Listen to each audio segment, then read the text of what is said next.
السلام علیکم ورحمۃ اللہ وبرکاتہ۔ معزز سامعین، آج ہم قرآن کریم کی تلاوت کے تعلق سے گفتگو کرنے کے لیے آپ کی خدمت میں حاضر ہوئے ہیں۔ ہم آپ کو خوش آمدید کہتے ہیں اور آپ کا اپنے چینل MA قاسمی پر خیر مقدم کرتے ہیں۔ تو سامعین، جیسا کہ ہم جانتے ہیں کہ رمضان المبارک کے مقدس مہینے میں ہم کثرت کے ساتھ قرآن کریم کی تلاوت کر رہے ہیں۔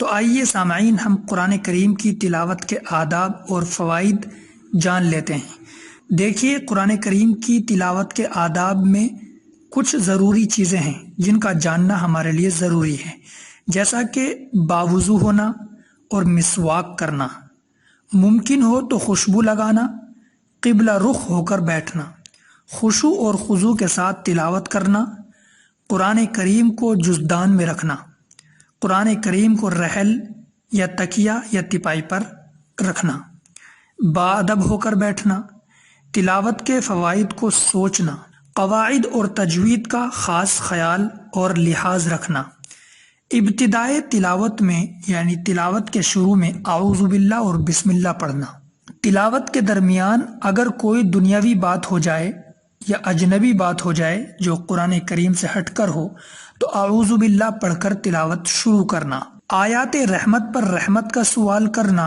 اور آیات عذاب پر پناہ چاہنا۔ اگر رحمت کی کوئی آیت آ جائے تو اللہ سے رحمت کا سوال کرنا اور عذاب کی آیت آ جائے تو عذاب سے پناہ چاہنا۔ بوقت تلاوت ہنسی مذاق اور شور و غل نہ کرنا۔ تلاوت کرنے والا یہ خیال کرے کہ اللہ تعالیٰ نے ہم کو حکم دیا ہے کہ مجھ کو سناؤ کیسا پڑھتے ہو۔ سننے والے یہ خیال کریں کہ احکم الحاکمین اور محسن اعظم کا کلام پڑھا جا رہا ہے، انتہائی غور و فکر سے سنیں۔ تو سامعین، یہ تلاوت کے آداب تھے۔ ہم کو چاہیے کہ ہم ان کو ذہن میں رکھ کر کے قرآن کریم کی تلاوت کریں۔ آئیے سامعین، اب ہم قرآن کریم کی تلاوت کے فوائد جان لیتے ہیں کہ تلاوت کے فوائد کیا کیا ہیں۔ ان میں سب سے پہلے یاد رکھیں کہ قرآن کریم کی تلاوت سے دل کا زنگ دور ہوتا ہے۔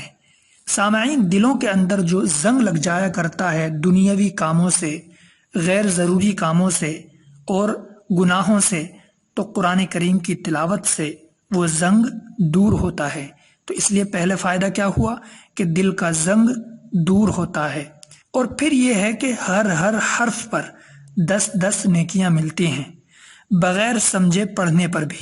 اگر ہم سمجھ کر کے قرآن کریم کو نہیں پڑھتے ہیں، ہمیں قرآن کریم کا ترجمہ نہیں آتا ہے، ہم مفہوم نہیں سمجھ پاتے ہیں، بغیر سمجھے ہم پڑھتے ہیں، تو پھر بھی ہمیں ہر حرف پر 10 نیکیاں ملیں گی۔ جو شخص یہ کہے کہ بغیر سمجھے پڑھنے سے کوئی فائدہ نہیں ہے تو وہ بددین ہے یا جاہل۔ سامعین، یہ بھی یاد رکھیں کہ قرآن کریم کی تلاوت سے اللہ تعالیٰ کا قرب حاصل ہوتا ہے۔ جب قرآن کریم کی تلاوت کثرت سے کی جاتی ہے تو بندہ اللہ کے قریب ہوتا ہے، اللہ کا دوست بن جاتا ہے، اللہ کی قربت اس کو حاصل ہو جاتی ہے اور اللہ تعالیٰ کی محبت میں ترقی ہوتی ہے۔ قرآن کریم کی تلاوت کے ذریعے سے سامعین، اللہ تعالیٰ کی محبت میں ترقی ہوتی ہے اور محبت میں اضافہ ہوتا ہے۔ تو یہ قرآن کریم کی تلاوت کے فائدے ہیں۔ ان کو ذہن میں رکھ کر ہم قرآن کریم کی تلاوت کریں اور قرآن کریم کی تلاوت کو اللہ کے قرب کا ذریعہ اور محبت میں اضافے کا ذریعہ سمجھ کر کے اور ذہن میں رکھ کر کے ہم کریں تلاوت، اور یہ ذہن میں رکھیں کہ قرآن کریم کی تلاوت کا فائدہ یہ ہے کہ اللہ سے محبت میں اضافہ ہوتا ہے اور بندہ اللہ کے قریب ہو جاتا ہے۔ تو سامعین، یہ تھے قرآن کریم کی تلاوت کے آداب اور فوائد۔ ہم امید کریں گے کہ آپ کے یہ تمام کی تمام چیزیں سمجھ میں آ گئی ہوں گی، اور ہم آپ سے گزارش کریں گے کہ آپ ہماری اس گفتگو کو جو قرآن کریم کی تلاوت کے آداب اور فوائد کے تعلق سے تھی آپ دوسروں تک بھی پہنچائیں گے۔ اللہ سے دعا کیجیے کہ اللہ رب العزت ہمارے دلوں کے اندر قرآن کریم کی محبت کو پیدا فرما دے، اور زیادہ سے زیادہ رمضان المبارک کے مقدس مہینے میں بھی اور رمضان المبارک کے مقدس مہینے کے علاوہ بھی بقیہ 11 مہینوں میں بھی اللہ ہم کو قرآن کریم کی تلاوت کرنے کی توفیق عطا فرما دے۔ السلام علیکم ورحمۃ اللہ وبرکاتہ۔